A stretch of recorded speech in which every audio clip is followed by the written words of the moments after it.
Okay, now that we got the technical bloopers out of the way, I hope, let's do a show. And today's program begins in 3, 2, 1.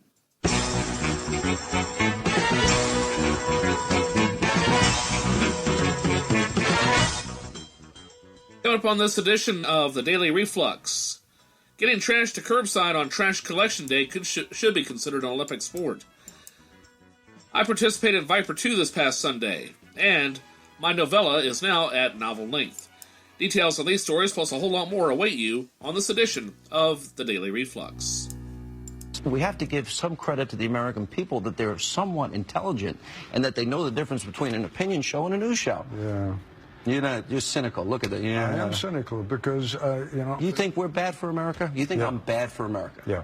You do? In the long haul, I think you Really? and all these opinion That's shows. sad, Ted. No, you know why? That's sad. Because you're very good at what you do, and because you have attracted a significantly You more are selling the influential. American let me people finish the short. Let me finish the sentence I'm before listening. you do that. With all due respect. Yes, Take you the have attracted people who are determined that ideology is more important than facts.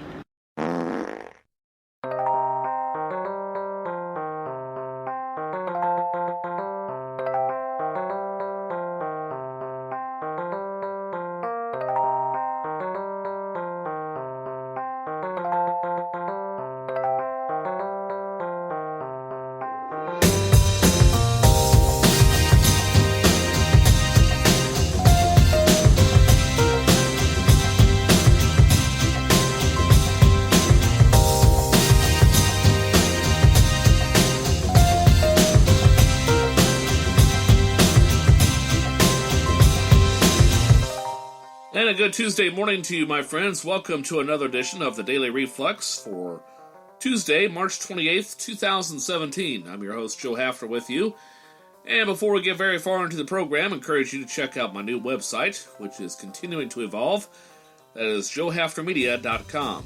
joehafnermedia.com is where you can find out about all the programs that I produce, which is the Daily Reflux. And also, coming up later on tonight, another episode of Joe Hafner's Digital Jukebox, this week featuring songs about spring, baseball, showers, and a brief jaunt back to March 1970, the latter part of March 1970. That's coming up on this week's edition of Joe Hafner's Digital Jukebox. But for the here and now, we've got a lot of news to take care of, and my apologies for being tardy to today's program. You know, it's nothing like being late to your own party, but I got up in plenty of time, thanks to the city trash service, because, once again, my roommate and I dropped the ball. You know, we're both working weird hours, and I don't often think about trash delivery, because for a number of years I lived in an area where that was taken care of. You know, as long as I got my trash out, in plenty of time, I didn't worry about trash collection. But since I moved in here, I bear a little more responsibility at times. At least try to, watch my friends back. Well, I was in a nice deep slumber because I was up late last night working on some projects. And about 9:15 this morning, I hear this clang, bang, going on outside. I'm like, what in the world's going on? And I'm like, oh no, it's Tuesday. And I bet the trash is not out there. And my surveillance camera is unable to see them for whatever reason, because we had a power outage here yesterday afternoon. It lasted about 5 to 10 minutes, and sometime during the night my cameras got screwed up again. I thought they'd reset, but apparently not. So I rush out there, get the trash out there, and I'm too late. Or so I thought. But luckily the rubbish people came back a few minutes later and picked it up, so my efforts were not entirely in vain. So, therefore, I think that getting trash to curbside on Trash Collection Day should be considered an Olympic sport. I wonder if the Olympic Committee would agree with that. Probably not, but I'm sure there are millions of Americans out there that think otherwise, as I do. Well, speaking of other projects that I'm working on, I've been working on a novel. I've had this idea in mind. Oddly enough, since I was in college. First got the inspiration while watching some episodes of Quantum Leap. That shows you how long ago that was. I mean, I'm talking about when Quantum Leap was on primetime television. But I never got more than maybe a couple of pages written. Well, finally, about a month and a half ago, I sat down at my computer and just started writing out the story. And basically, without giving too much away, it's kind of a reinterpretation of my childhood, okay? And I've incorporated elements of my own life into this story, based on the advice of a friend of mine told me a long time ago that even though he saw my potential as a writer, he says, Joe, you need to find your own voice. And for roughly 20 to 25 years or more, I've been struggling to find that voice.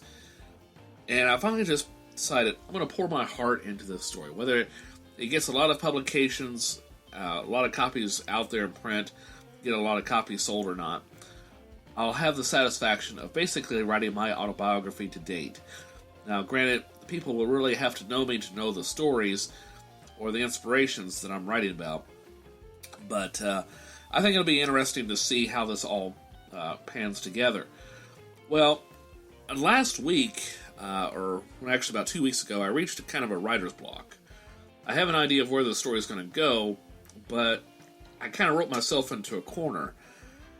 And then I got an idea of how to make this book even longer and still tell the same story, but also give more information about my early years. And so I think it'll be interesting in the final form. I'm toying with the idea of making a twist-a-plot book as well, but that may come later on. But right now I just want to get the story written and hopefully have that done in the next couple of months. We shall see.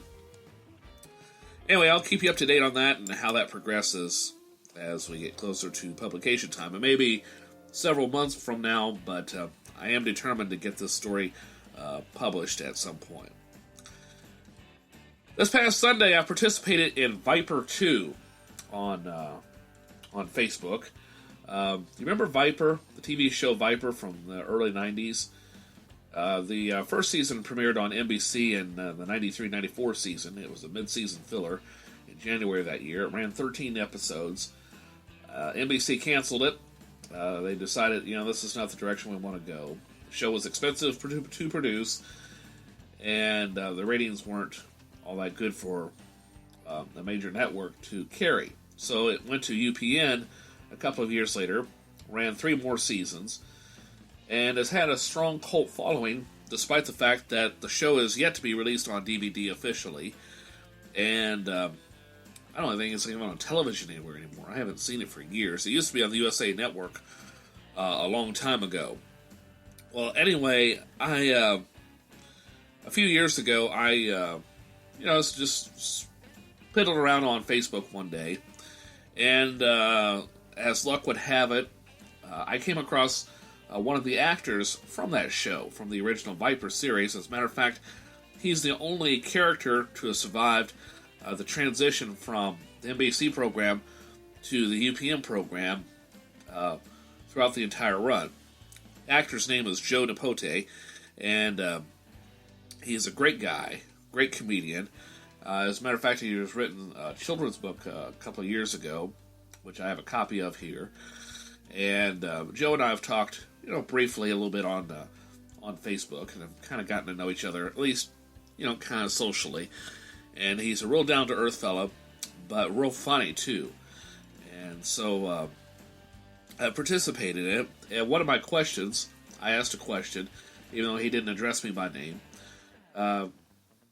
is about 21 minutes into the program, in which I asked him and one of his co-workers, Dorian Harewood, who played Dr. Julian Wilkes, what their favorite episodes were. And I have to admit, the original Viper is one of my favorite pilot episodes of any TV series I've ever watched. This is not me kissing up to the actors or the writers of the show. It was just a unique concept. And yeah, the car was neat and all, but to me it was the writing that really made the show work, and the interaction between the characters. And the overall theme that I really loved was the main character. The actor, James McCaffrey, played him. There's actually two people. First, he was Michael Payton, and then he became Joe Astor after the result of an accident. Michael Payton was a criminal outlaw who got severely injured in a car wreck right after stealing a small satellite.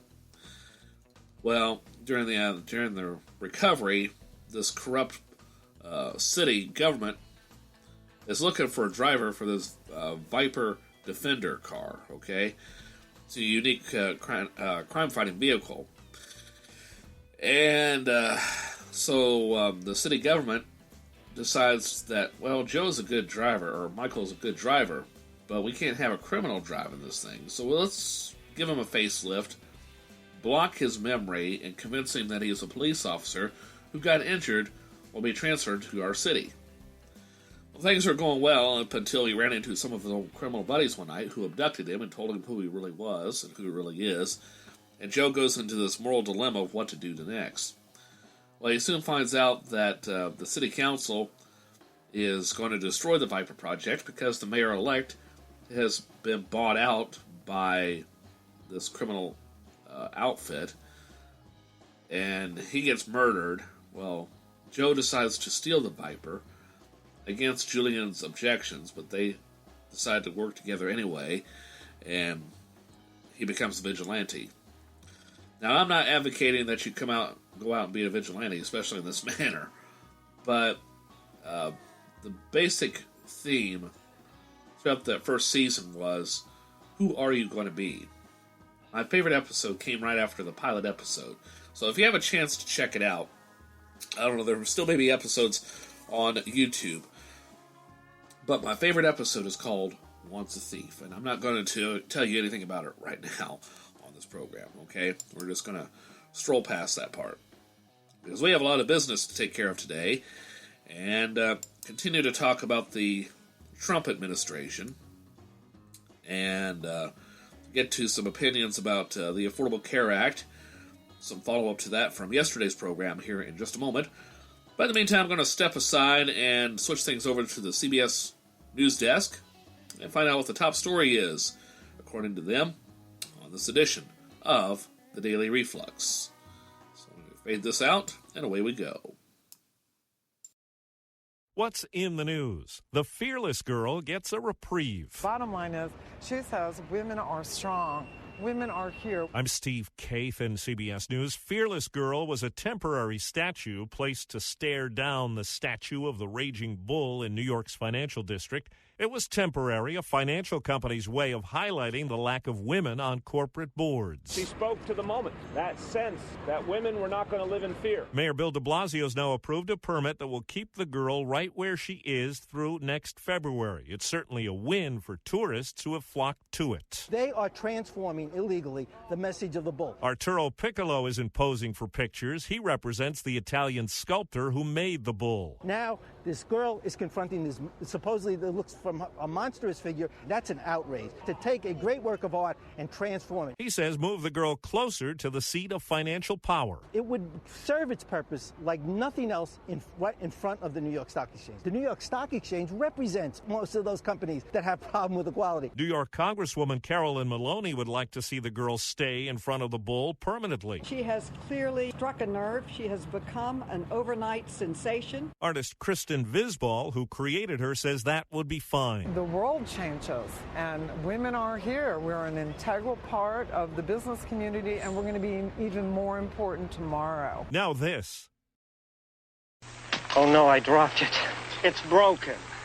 Can't somebody make a flashlight that'll work when you need it? Duracell did. Durabeam, a flashlight that really works when you need it.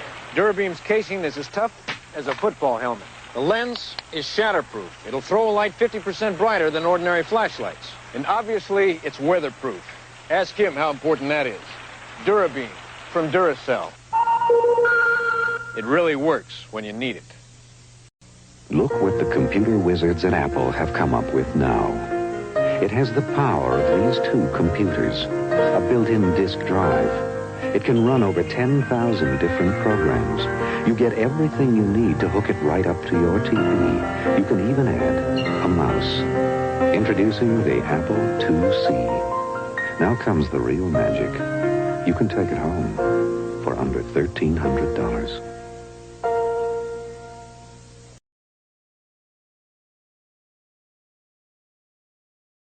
What's in the news? I'm Steve Kathan, CBS News. Thank you very much. We were very close. It was a very, very tight margin. We had no Democrat support. We had no votes from the Democrats. They weren't going to give us a single vote, so it's a very difficult thing to do. I've been saying for the last year and a half that the best thing we can do, politically speaking, is let Obamacare explode. It is exploding right now. It's many states have big problems. Almost all states have big problems. I was in Tennessee the other day, and they've lost half of their state in terms of an insurer. They have no insurer, and that's happening to many other places. I was in Kentucky the other day, and similar things are happening. So Obamacare is exploding.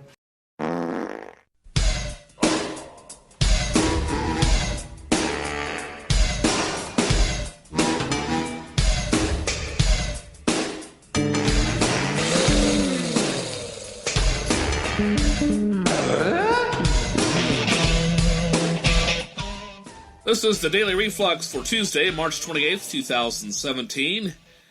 And I'll talk more about President Trump and his belief that Obamacare is about to explode. I admit it's not the most stable patient in the world, but it's not about to explode, okay? Alright, anyway, details on that coming up in just a little bit. Right now, though, what do you say we take a look at what's going on in the exciting world of news today? Well, Obamacare may end up surviving the Trump era, but Obama's plan to fight climate change might not. President Trump will sign an executive order today, if he hasn't already done so, that does a 180 on America's approach to climate change. Trump's measure will emphasize jobs over climate and eliminate 6 Obama-era orders aimed at protecting the environment. The Clean Power Plant Initiative will be reviewed, and the moratorium on coal mining on federal lands is likely to be rescinded. The United States may also end up getting out of the Paris Agreement on climate change. What else is going on in the news today? Put on some soft music here. Maybe that'll make things a little bit easier to manage. So much news, so little time. Let's start with, who else? President Trump. I already did so, I guess. Well, he's still calling anything to do with Russia fake news and wondering out loud on Twitter why anyone isn't investigating the Clintons for their alleged Russian ties. Can we say deflection? Well, Trump's son-in-law and advisor, Jared Kushner, says he'll talk to the Senate committee investigating Russia's meddling in the U.S. election. Kushner set up meetings between Trump campaign advisors and Russia's ambassador yesterday. Then there's the stranger-by-the-day case of Devin Nunes. Democrats want the House Intelligence Chair to recuse himself from the Russian investigation after it was reported that he visited the White House grounds a day before, going to Trump with evidence that his aides' communications had been swept up in surveillance efforts. And speaking of Russia, across the country, thousands hit the street to protest corruption. As a matter of fact, hundreds were arrested. Protesters waved rubber ducks and hung out old shoes from trees. What was that all about? Hopefully we'll find out here soon enough. Meanwhile, immigration, what it's like to start all over in a place you barely know. Jorge Matamades is finding out. I hope I got his name right. He was born in Mexico, but at the age of 4, his undocumented parents moved him to the United States. He lived in Phoenix until this month, when he was deported. Now at 23, he lives with relatives near Mexico City. He says he's tried to adjust, but life is, of course, very difficult. He's less than fluent in Spanish, misses his wife, and harbors hopes of returning to the United States one day. And the Flint water crisis. About $97 million in state and federal funds are expected to be used to replace lead or galvanized steel water lines in Flint, Michigan. The water lines for about 18,000 homes will be replaced. That's according to a court settlement. And that's really good news for the people of Flint, who've grappled for more than 2 years with lead-tainted water, which poses a danger to health of residents, especially children. It'll take about 3 years to switch out all the pipes. The state of Michigan is expected to monitor water quality during that time, and hopefully after they get this infrastructure fixed. And finally, in Oklahoma, no one wants to be in this situation. 3 teens broke into a home in Oklahoma in broad daylight. Now get this, they were dressed in black, wearing masks and gloves, and armed with a knife and brass knuckles. Well, the father and his adult son were at home, and the son has a rifle. Well, he shoots and kills the three suspects. The county sheriff's office says it looks like a case of self-defense. The father and son were not harmed. And those are some things you need to know about as we start off our Tuesday. Well, as you heard in that soundbite with President Trump a little bit ago, talking about Obamacare about to explode, the president is doing his best to put a good face on defeat in his party's attempt to replace the Affordable Care Act, also known as Obamacare. The strategy is simple. Declare that the law is failing, and he is selling that message in his own distinctly Trumpian way, concocting out simple, bold words, and then hammering that message home over and over.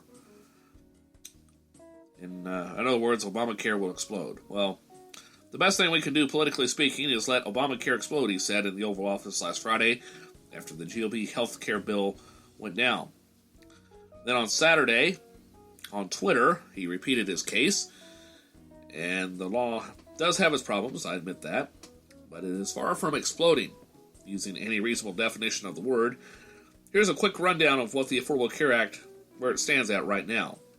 What's going well and what's not going so great. What is working? The exchanges are stable. Supporters of the current health care law received something of a boost last week with the Congressional Budget Office initial assessment of the Republicans' bill. If the Affordable Care Act were kept in place, the CBO wrote, the exchanges would not explode at all. I hate it when my health care bills explode. Anyway, the non-group market would probably be stable in most areas and under either the current law or the Republican legislation, the nonpartisan office wrote. The CBO cites 2 reasons. First, it said the law required people to buy insurance or pay a penalty works to bring people into the market, further stabilizing the customer base. Second, and more importantly, a strong majority of people who buy insurance through the marketplaces get financial assistance from the government to pay their premiums, and then those subsidies rise when premiums rise. So people are likely to continue buying insurance through the marketplaces. Number 2, in part because many people are shielded from premium hikes. Indeed, premiums have climbed substantially in some states' exchanges, but PolitiFact found that most people purchasing health care through the marketplace didn't feel it. The fact-checked organization was vetting former President Obama's claim that most exchange enrollees have experienced little to no average premium hike at all. Now, a study by the Kaiser Family Foundation shows that a 40-year-old who makes roughly $30,000 a year could have paid the same $208 a month for the average marketplace health insurance policy in both 2016 and 2017, as long as they are willing to shop for the best price. Number 3, the uninsured rate has fallen quite a bit. Probably the biggest positive supporters of the Affordable Care Act. Point 2 is the fast-falling rate of people who don't have health insurance. Before the ACA, more than 16% of the population was uninsured. Then 4 years ago, the first year that the Obamacare marketplaces went active, the uninsured rate fell to 13.3%, then to 10.5% in 2015, and to just under 9% in the first half of last year, the lowest ever. Now, much of that decline is because many low-income people became eligible for Medicaid under the Affordable Care Act, expansion of that program. The rest are people who bought insurance through those exchanges. That has had knock-on effects throughout the healthcare industry. Most notably, hospitals are losing less money because they don't have to treat as many people in emergency rooms who don't pay their bills. The American Hospital Association says that uncompensated care dropped from 6.1% of their expenses in 2012 to 4.2% in 2015. Number 4, premiums are holding steady, but don't praise Obamacare for that, okay? One more point is that it's not exactly great, but it is an improvement. Premiums continue to grow for enrollees in employer-provided plans. That growth is slower than it was in the years prior to the Affordable Care Act's passage. However, the law doesn't appear to have played a big part in slowing that growth. The Kaiser Family Foundation's Gary Claxton told factcheck.org recently that it's difficult to figure out exactly how much Obamacare affected employer premiums.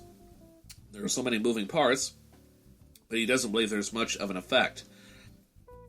There was nothing fundamentally large about the ACA overall, which had a noticeable effect. That's according to Frederick Blavin, a senior research associate at the Urban Institute, who likewise told Fact Check that any effects on premiums were likely small. Now, that works against both the Obama administration, which implied that it was slowing down premium growth, and the Trump administration, which has blamed the Obama administration for premium growth. Okay, goes both ways. What's not working, though? Few insurance options for many Americans. The Affordable Care Act does have its share of weaknesses. As more companies have pulled out of the exchanges, Americans are left with fewer choices in their coverage. In fact, in many parts of the country, as Trump pointed out, enrollees in the insurance exchanges have only one choice of insurer.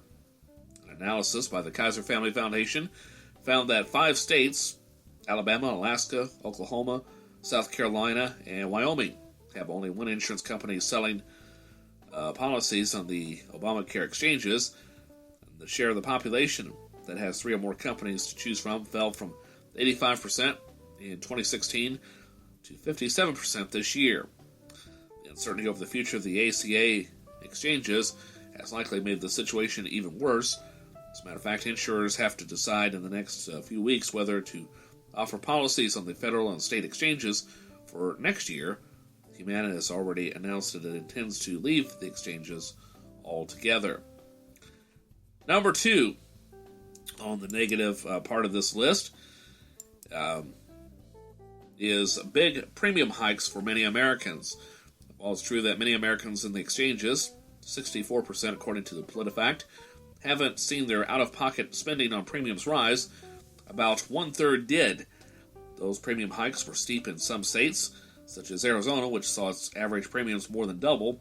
And for those who were shielding from rising premiums by subsidies, the government picked up much more of that bill. Number 3, higher deductibles making healthcare more expensive for many people. Premiums aren't the extent of healthcare spending. For most people, out-of-pocket costs such as deductibles and co-payments have also risen. The average deductible for workers getting individual insurance through their employers was nearly $1,500 last year. That's up by 49% over 5 years. That helps counterbalance the slower growth in premiums. And finally, number 4, very, very expensive healthcare. One more sign of problems with the U.S. healthcare industry today.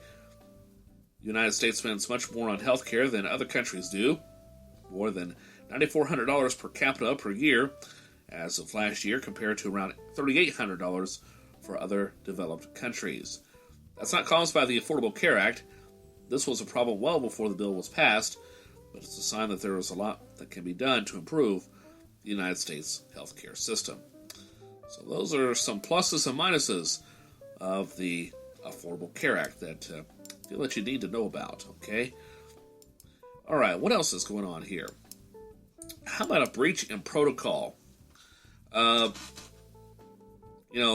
The Chancellor of Germany was in the United States a couple weeks ago, and just when you thought Angela Merkel's visit couldn't have been any worse, it has been recently reported that President Trump, our very own president, actually printed out an invoice for, get this, $374 billion, money Trump actually believes Germany owes to NATO, the North Atlantic Treaty Organization, with interest, and then handed it to Merkel during their closed-door meetings. So, here's the President of the United States. He's got a printout, says, you owe NATO $374 billion. This is so embarrassing for so many reasons. I mean, first of all, it's just plain rude to invite a guest into your home or into your country and then demand that they pay a bill. I mean, there must be a chapter written in this on an Emily Post book somewhere. I mean, come on. Furthermore, this simply is not how NATO defense funding works, okay? NATO sets a target for how much countries should spend on their own defense forces. The theory being that if all NATO countries have a strong defense, it will benefit all the members, okay? Currently, the target for spending is 2% of a country's gross domestic product. Well, Germany spends roughly 1.2% of its GDP on defense, while the United States spends nearly 4%. So only the United States, Britain, Estonia, Poland, and Greece actually exceed 2% of GDP defense spending in NATO. But, continue on, but 2% is merely just a guideline, okay? It's not mandatory. And that money does not go to NATO as Trump seems to believe. It just means that Germany is spending nearly 1% less of its GDP on its own defense. So even if Germany technically owes $374 billion in defense spending, it owes those funds to Germany's armed forces, not NATO. In other words, Trump basically handed Merkel a bill stating that she owes herself $374 billion. Our president has a very unorthodox view on NATO defense spending. But the alliance is not a club with a membership fee, okay? It doesn't work like one of your golf courses, Mr. President. The commitments relate to countries' investment in their defense budgets. Unorthodox is one way to put it. Crazy is another. Assuming that he doesn't get impeached or otherwise, it's going to be a long 4 years. This is the problem with bringing in an outsider into a job like this. I agree, Washington needs fresh blood. But this blood is so fresh that he doesn't understand how the system currently works. He's just going in there doing it in his own way. And while it may be nice to shake things up, you're going to have to wipe the egg off your face, Mr. President. All right? You're going to have to grow up and learn a lot faster how Washington works, because Washington, D.C. works a whole lot differently than the rest of the world, especially New York City. I mean, the two cities. Now, I've never been to New York City, but I've been around enough New Yorkers. I've heard the reputations enough. I got a pretty good idea of how New York works. And I have been in Washington, D.C., and they are very different focuses, even though the cities are fairly close together. At one time, of course, New York City was, or could have been, our nation's capital. But it's a very different attitude. And this is, again, one of the dangers of bringing in an outsider into national politics like we have done, whether you like it or not. Well, let's see. Some other mysteries from the White House. Who cleared Nunes into the White House? It's been something of a mystery. The whereabouts of House Intelligence Committee Chairman Devin Nunes, on the day before his announcement that he saw information suggesting that communications of then-President-elect Donald Trump and his advisors may have been swept under in surveillance of other foreign nationals. Well, the California Republican confirmed to CNN in a phone interview that he was on the White House grounds that day, but he has said he was not in the White House itself. Other buildings, including the Eisenhower Executive Office building, are on the same grounds. A former government intelligence official told CNN that members of Congress, like the general public, must be cleared and escorted into facilities on the White House grounds. Well, a government official said Nunez was seen last Tuesday night at the National Security Council offices of the Eisenhower Building, which, other than the White House Situation Room, is the main area on the complex to view classified information in a secure location. The official said Nunez arrived and then departed alone. Well, the lawmaker has since said that he had to view the classified documents in an executive branch location because the intelligence community had not yet provided them to Congress. Congress has not been given this information, these documents, and that's the problem, Nunez said. This is the executive branch. He said his sources on the matter, which he stressed are unrelated to Russia, could not deliver the documents to his committee, so he had to go get them. There was no way I could view them because they didn't get it to the House Intelligence Committee. So, definitely a matter of he said going on here. And it's only a matter of time before hopefully this will get unraveled. What else is going on in the news here? The Russia plot thickens. One of President Donald Trump's closest advisors, his son-in-law Jared Kushner, has volunteered to testify before senators investigating ties between the Trump campaign and Russian officials because of his role in arranging meetings between the top campaign advisors and Russian ambassador to the United States, Sergei Kislyak. Is that how you pronounce his name? Well, anyway, Kushner served as the official primary point of contact with foreign governments and officials. Given this role, he has volunteered to speak with the Senate Intelligence Chairman Richard Burr's committee, but has yet not received confirmation. Well, back in December, during the presidential transition time, Kushner met with the Russian ambassador at Trump Tower. Following the meeting, the Russian ambassador requested another sit-down. Well, instead of attending himself, Kushner sent his deputy, Avram Berkowitz, who is a senior administration official. Kushner had one additional meeting with a Russian official, according to a senior Trump administration official, and this one took place between Kushner and Sergei and Gorkov, the head of Russia's Economic Development Bank, at the insistence of the Russian ambassador. And the meetings, though, are drawing increased scrutiny as committees in the House and Senate, as well as FBI investigators, are looking at the extent of Russia's meddling in the November general election last year and potential ties between Trump and Trump associates and suspected Russian operatives. Those are just a few items to keep an eye on as the day progresses. Let's see.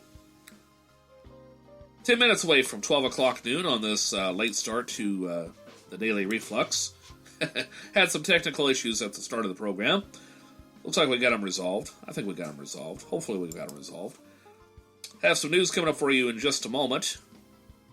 Right now, though, let's take a quick look at what's going on in showbiz news, and then we'll switch it over to the CBS World News Desk on this edition of the Daily Reflux. AP Showbiz Minute. Wiz Khalifa is stirring controversy in Colombia, where he laid flowers and smoked what looks like a joint at the tomb of cocaine kingpin Pablo Escobar. Mayor Federico Gutierrez called the rapper a scoundrel and suggested that Khalifa should have brought flowers for Escobar's thousands of victims instead. Moonlight director Barry Jenkins will follow up his Oscar-winning film with the drama series for Amazon on The Underground Railroad. Colson Whitehead's book is a part historic, part surrealistic novel about a slave who escapes on an actual railroad. Jenkins is already working on the series. Drake's new release, More Life, has broken the US record for the number of online streams from a single album in 1 week.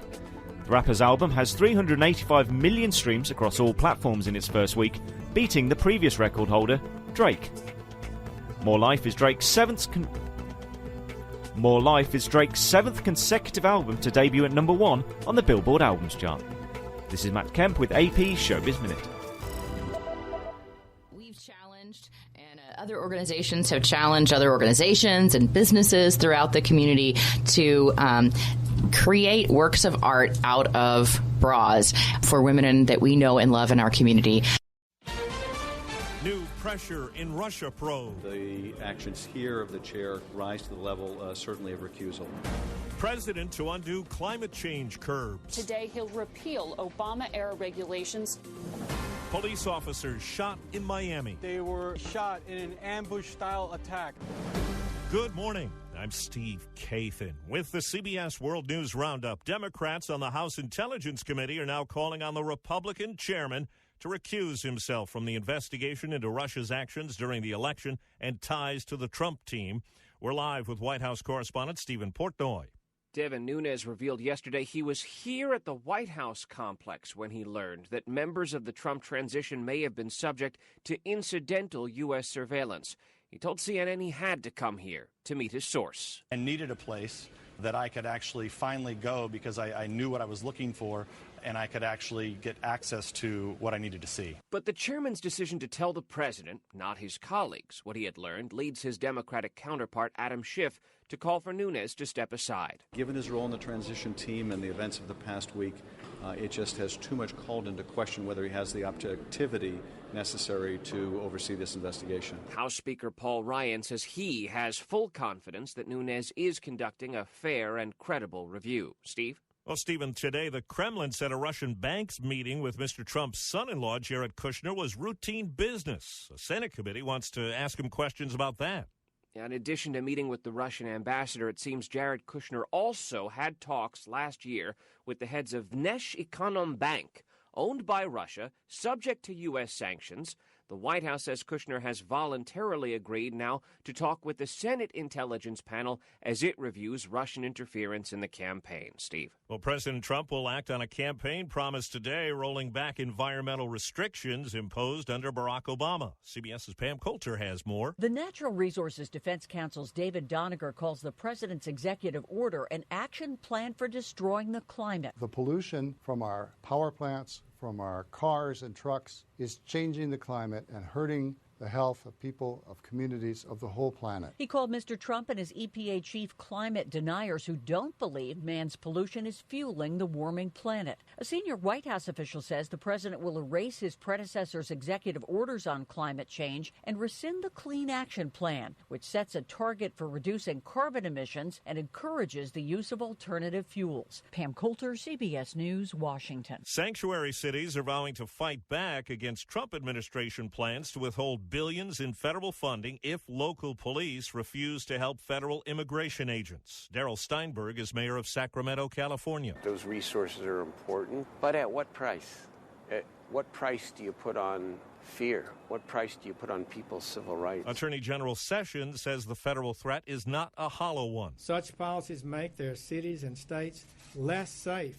Public safety as well as national security are at stake and put them at risk of losing federal dollars. Well, now to Miami, where the hunt is on for a gunman who shot and wounded 2 police officers as they conducted an investigation at apartments on the city's north side. Our officers are out there every night risking their lives trying to bring safety to the community. And what you saw today was an ambush-style attack on our police officers. Miami-Dade Police Director Juan Perez says they're asking the public for information that could lead to an arrest. Both officers are expected to survive the shootings. Severe storms rolled through parts of the South and Appalachia last night, packing strong winds and hail.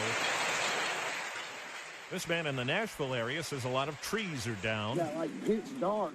The wind, I thought it was going to rip some of the canopies off the other buildings. Forecasters say this could be a damaging week in that stretch of the country with more storms in the forecast. Georgia's Department of Agriculture reports bird flu in a flock of chickens at a farm in the northwest part of that state. Bird flu has taken a toll on farms in some other southern states. White House officials indicate New Jersey Governor Chris Christie will join an administration effort to battle opioid abuse. Christie missed out on a cabinet post, despite being one of the first major Republicans to get behind Donald Trump during the GOP primaries. A new study looks into the impact of fake news in a critical battleground state in last year's election.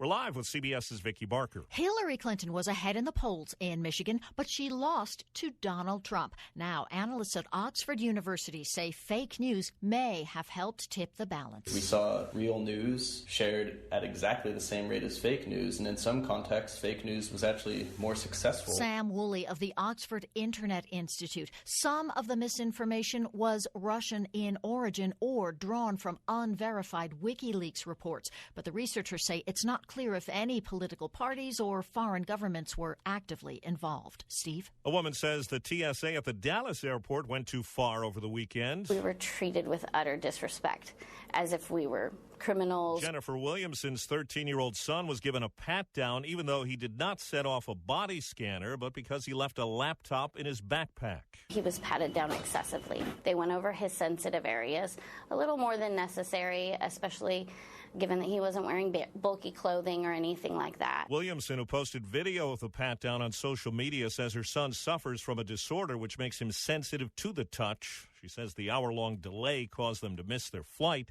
The TSA says proper procedures were followed. The cruise line Holland America has stopped port calls in Acapulco, Mexico because of security concerns. It'll make other Mexican stops instead. The area has been plagued by crime and drug gang killings. Football's Oakland Raiders are setting sail for Las Vegas. The NFL has given the green light. The move is set for 2020. Raiders owner Mark Davis insists he has no choice but to take Nevada's offer of $750 million taxpayer dollars to build a new stadium in the desert. I have mixed feelings, obviously. I love Oakland. I love the fans in Oakland. And I know that there's going to be disappointment and maybe some anger. You could say that. Raiders diehard Rob Rivera feels jilted. We love our Oakland Raiders. Love us back, man. Doug Sovereign, CBS News, Oakland. The Wall Street Journal reports Tesla founder and CEO Elon Musk has launched a new company that aims to link computers with human brains. The paper reports it's called Neuralink. It's already filed papers in California as a medical research company. On Twitter, President Trump is touting a new announcement today from Ford. WWJ Radio's Jeff Gilbert. The investments are reportedly going to be significant. Ford isn't commenting, but the Detroit News says it involves investments in Michigan Assembly and Wayne, Romeo Engine, and Flat Rock Assembly. Ever since President Trump appeared in Detroit almost 2 weeks ago, we've been waiting for something. And by the way, we're going to have a very big announcement next week having to do with your industry. Very, very big. Very important. No word if this announcement has to do with that. Last January, Ford announced a $700 million investment in Flat Rock. Well, 3/4 of global bankers in a new survey believe artificial intelligence will become the primary way banks interact with customers over the next 3 years. The author of the report says that technology will make banking more personalized and take it back to the days when there were more human interactions. That's the Roundup. I'm Steve Kathan, CBS News. The fact is that, first of all, he makes his own decisions as to what he's going to say. Sure. He's the candidate, and he is his own person. So let me just begin there. Secondly, we knew that she would hit him with women. There was no question about that. There are many ways to answer that question, by the way, and I'll do it right now. Mr. Trump has employed thousands of women and promoted many of them to the most senior positions in his corporation and certainly his campaign. He has been very generous with his time and his money to any number of people over his life and in his career, and he actually has policies that would help women. Why isn't Hillary Clinton asked why 60 million women are in poverty, why over 12 million don't have health care benefits? That's the real question for women. Used to be sad, used to be shy. Funniest thing, the saddest part is I never knew why. Keeping myself for nothing was my favorite sport. I had to take off and start enjoying, 'cause life's too short.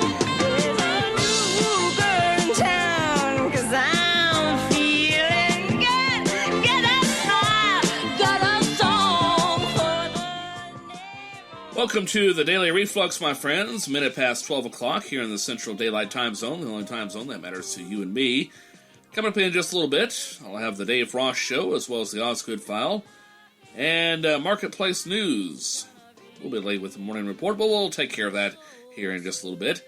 And a little bit later on, Market Tech News. Just a few of the many features left to take care of on this edition of TDR, the Daily Reflux. For some reason I got TDS listed in the computer on the website. I need to change that. Well, speaking of websites, oddly enough, earlier on in the program, you didn't hear it, but just as I switched it over to CBS News for What's in the News, just as I turned the microphone off, I got a phone call from some outfit in Iowa. Now, I looked up this number on reverse search because you can't find anybody's number on open line directories anymore. But I reverse searched this number, and apparently this number pops up at times when people buy a domain. Well, this outfit wants to build your website for you. I thought, well, that's really nice, but no thanks. I can take care of it. It might take me a while, but I'll build my own websites. Okay, I just I don't need your help, but thanks anyway. You know, it's really nice of you. Well, let's see. What do you say we take care of today's top 5?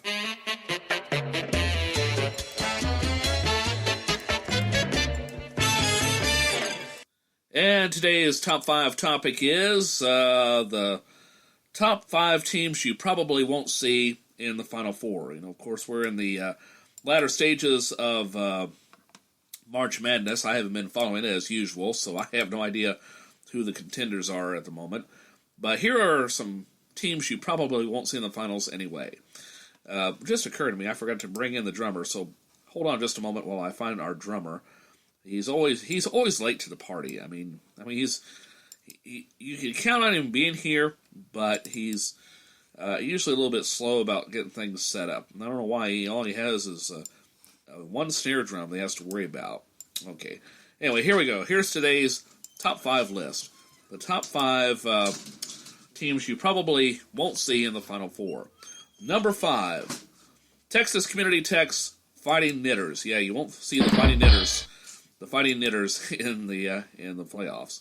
Number 4, the Pennsylvania College Amherst Amish. Yeah, Amherst Amish. Yeah. That sounds dirty. Number 3, Harvard Knights School's Custodian Crusaders. I like that, Custodian Crusaders. Number 2, Arkansas Technical College's Mighty Fine Swine Breeders. Yeah, the Mighty Fine Swine Breeders out on the court, my friends. And the number 1 team you probably won't see in the Final Four, the University of California at Haight-Ashbury's Far Outs. What if their cheerleaders are dudes, man? Anyway, there you go. Today's top 5. My morning commentary is brought to you by the good people at Washington Federal. My wife and I choose to bank with Washington Federal for a few reasons. They're responsible with my money, which is always a good thing for a bank. They actually like face-to-face interaction, and they believe a bank should be the foundation of a healthy community. Washington Federal, invested here. Member FDIC, equal housing lender. The repeal of Obamacare failed because of the holdouts in the Republican Party's Freedom Caucus, and now we're finding out why the president gave up on trying to win them over. According to an article in Politico, among the things the Freedom Caucus wanted to do was let the insurance companies go back to excluding anybody with a pre-existing condition as a way to lower premiums for everybody else. But the president wouldn't do it. He made a promise, and he's going to keep it. Are you going to make sure that people with pre-conditions are still covered? Yes. So now what? Well, publicly, he has toyed with the idea of letting Obamacare collapse on its own and blaming the Democrats. But the problem with that line is that he's rigged the game. On Inauguration Day, he signed an order directing agencies to minimize the burdens of Obamacare, and the IRS took him at his word. Originally, the IRS was going to play hardball and flat out reject the tax returns of uninsured people who didn't either pay the tax penalty or claim a hardship exemption. But thanks to the president's order, the IRS now says returns will still be accepted even with that part left blank. That means a lot of healthy people won't buy insurance, which begins the death spiral. So the president has a choice. He can be the guy who brings together the moderates on both sides to fix it, or he can be the guy who sneaks into your garage, cuts your brake line, then assumes you'll blame the car as it spirals off the cliff. The Osgood File. This is Charles Osgood on the CBS Radio Network. Each year, nearly 800,000 people in this country suffer from strokes. Many who survive a stroke have to live with paralysis or weakness. But interactive games could help them to recover and regain movement. David Stevenson suffered a stroke early this year. His left side was paralyzed. My arm, my leg, I couldn't move at all. I had slurred speech and my face was drooping. He was able to regain movement by using a robotic arm to play an interactive game on a TV screen. It's just like you're playing a video game, except it's actually helping you. Says our CBS News colleague Roxana Saberi in Baltimore. David tested this new technology in a study at Johns Hopkins School of Medicine during his recovery. Kata Design Group is behind the technology. The team of artists, neurologists, and engineers creates interactive games to help patients move again. The group is based at Johns Hopkins, where Dr. John Krakauer says about the games. It's a way to make them sort of in a playful, exploratory way, explore movements that they otherwise wouldn't try. Researchers say the games allow patients to make natural movements they don't typically do during physical and occupational therapy. And they say the right natural movements help the brain to rewire itself so that a person can move as they did before an injury. The technology is undergoing more tests, and David Stevenson is hoping that it will help others like him. Most people will be happy where I'm at now, but I still want to be like a completely 100%. And, says Roxana Saberi, the games are evolving. The group is currently developing a virtual reality game. The Osgood File. This is Charles Osgood on the CBS Radio Network.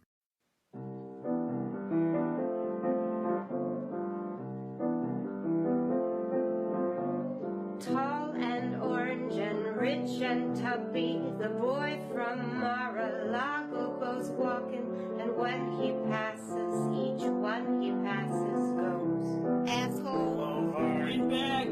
Spending millions each vacation, he laughs as he rips off the nation, and when he passes, each one he passes goes. You cut Meals on Wheels? Healthcare? NES? NEA? Pussy grab tiny hands. Oh, and I watch him so madly. How can I tell him I loathe him?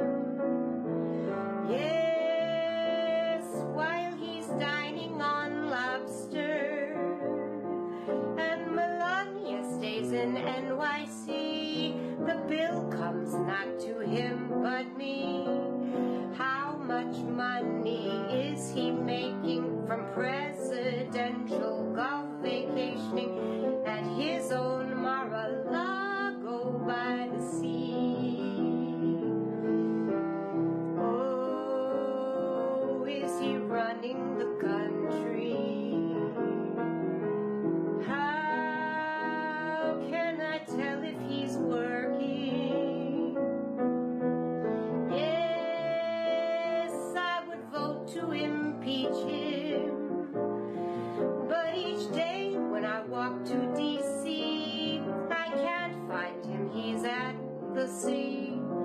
If he works, no one will ever know, 'cause he's holed up in Mar-a-Lago, laughing at his own government money tree. He's living free. Fascist. And charging me. Spray-tanned gobshite. Down by the sea.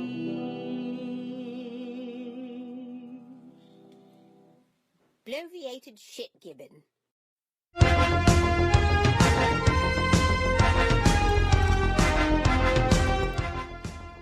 Forgot to edit that last part out. Whoops. Well, I'm not FCC regulated, so I guess it's okay. I mean, if you have kids in the room, you might want to get them out if they are now. All right. 10 minutes after 12 o'clock noon, here on the 28th day of March 2017.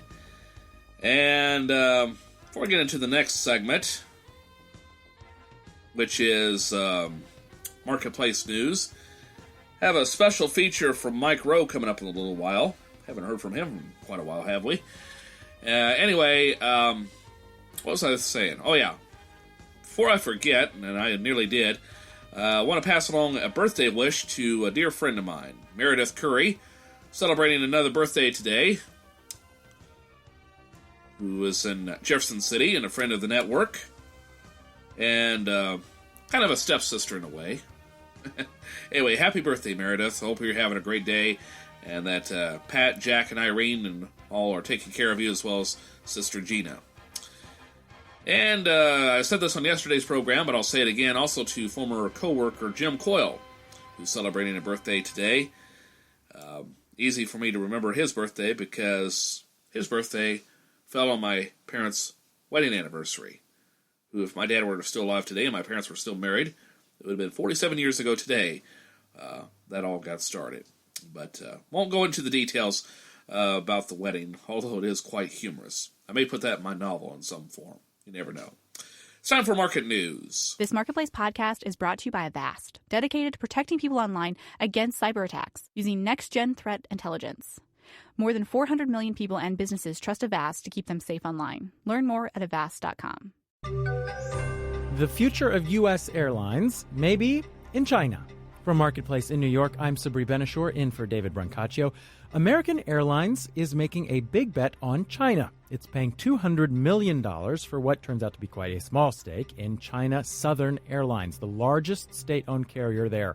Marketplace's Mark Garrison is here with more on what this means for the way we fly and for global trade. The move will give American a deeper connection to China. That country's growing at a pace where it will eventually pass North America as the world's largest air travel market. This is the latest in a wave of deals as airlines around the world angle for a slice of the Chinese market. Delta and United have also invested in or partnered with other China-owned airlines. Just like in other industries, it can be tricky for foreign companies to set up shop in China. Investing in a state-owned firm is a way to get a foot in the door. American stake in China Southern could pave the way to collaboration on sales, marketing, and airport facilities. As for China Southern, linking up with a major U.S. carrier gives it a chance to learn a few things that might power its own global ambition. This also fits in with Beijing's goals of diversifying its economy beyond manufacturing and becoming a bigger player in service businesses, including tourism. Sabri? Thanks, Mark. And let's do the numbers. The FTSE in London is flat, but the Dow, S&P, and NASDAQ futures are up in the 0.1% range, with the Dow future up just 8 points. Lawmakers are meeting today to discuss the future of food stamps. The real name of food stamps is the Supplemental Nutrition Assistance Program, or SNAP. A House committee is considering a change that would limit which foods people on food stamps can buy with their benefits. Marketplace's Andy Euler reports. The cost of the SNAP program has escalated significantly in the past 2 decades. It carried a $17 billion price tag in 2000. It was just under $71 billion last year. Susan Levin is a dietitian with the Physicians Committee for Responsible Medicine. She says the government should talk about changing the program.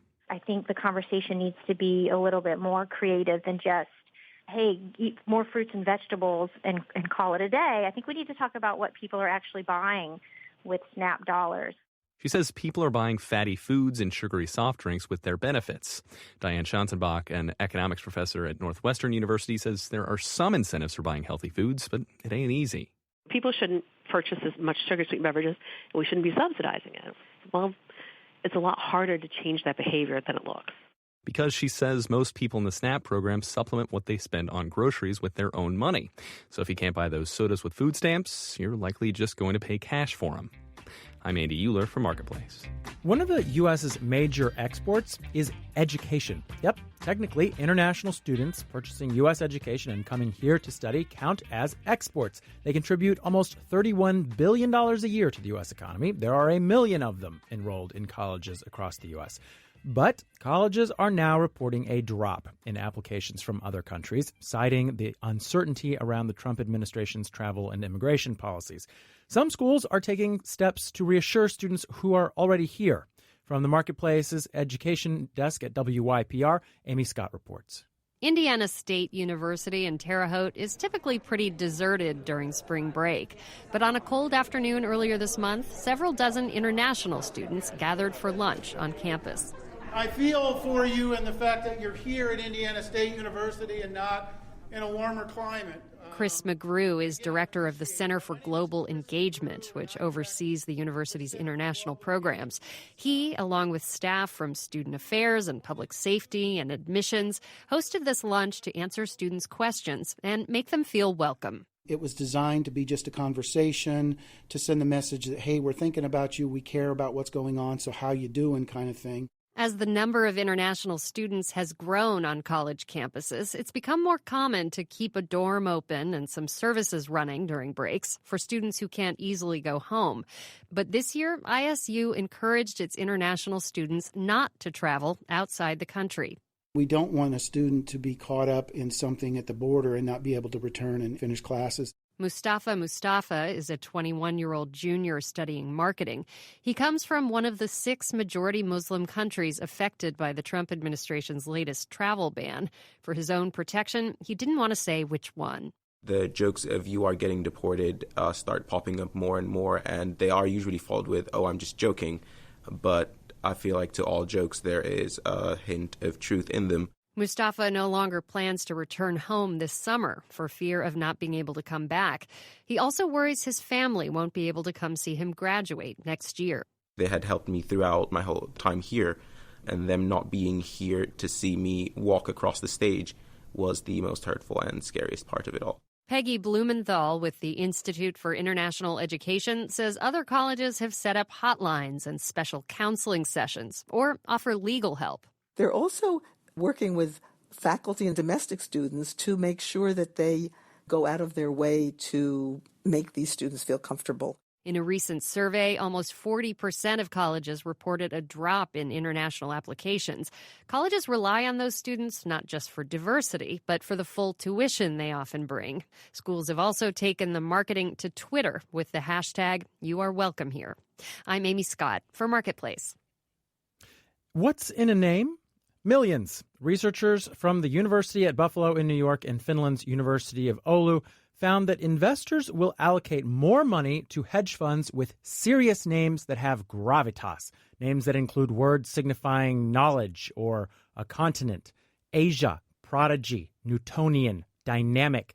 Of course, hedge funds with these names don't actually do any better. In fact, they do worse than hedge funds with more boring names. So even allegedly brilliant, big shot investors can be suckers for a good name. We are just mammals, people, mammals with money. Our producers are Justin Ho, Katie Long, and Daniel Shin. Our engineer this week is Bill Lance. In New York, I'm Sabri Benishore with the Marketplace Morning Report.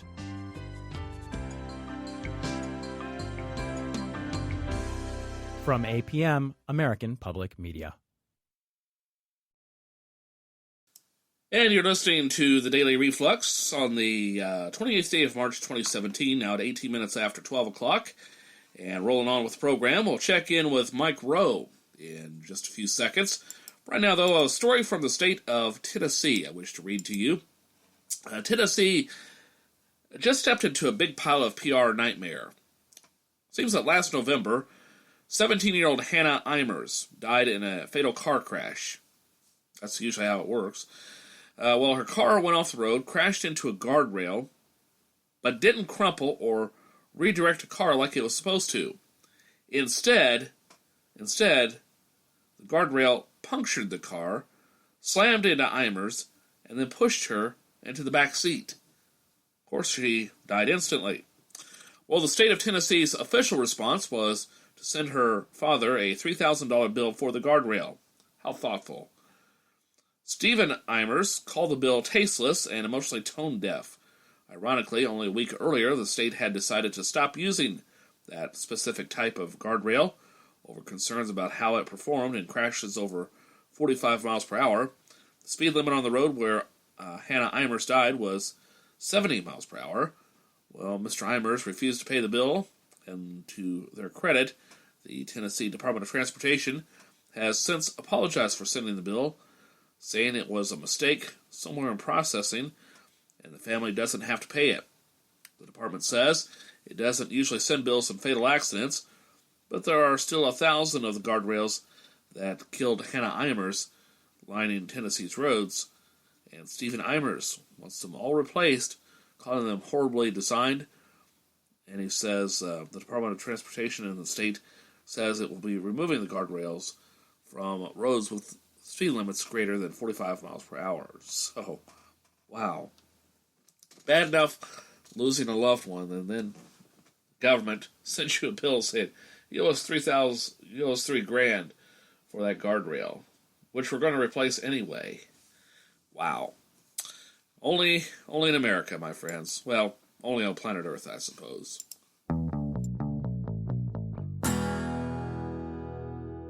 Well, hey there, it's Mike Rowe, and you have stumbled across, or perhaps deliberately sought out, episode number 48 of The Way I Heard It, the only podcast for the curious mind with a short attention span. Notice Notice how I didn't say today's Tuesday, March 28th? You know why I didn't do that? I didn't do that because I am in receipt of your gentle criticisms over on the Facebook page. Many of you have queried. Mike, you've said, why? Why do you insist on telling us